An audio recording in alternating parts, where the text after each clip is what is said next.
Hi guys, welcome back to the channel. I've had this one for a bit.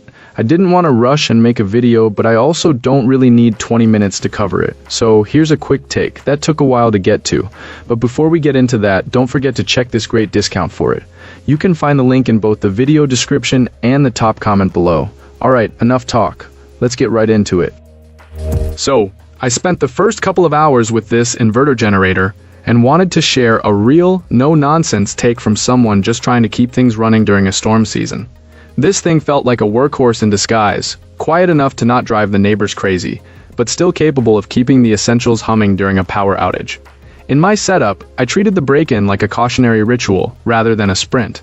I followed the idea of prepping the engine first, including a little lubrication before the first startup and taking care with the spark plug threads, so there wouldn't be any galling or cross-threading trouble. The plan was to ease it into service rather than shove it straight to capacity.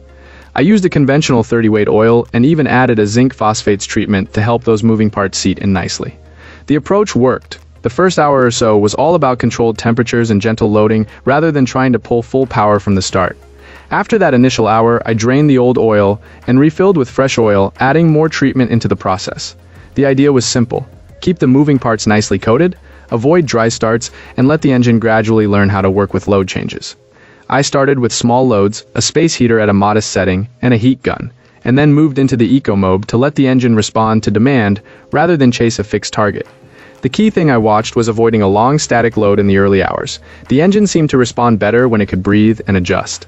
A big part of this experience was the practical, real-world use. I hooked up a mix of cords and safety gear, long copper extension cords to a grounded setup, using a pigtail with an overload breaker so nothing overheated and everything stayed safe indoors if I needed to run longer.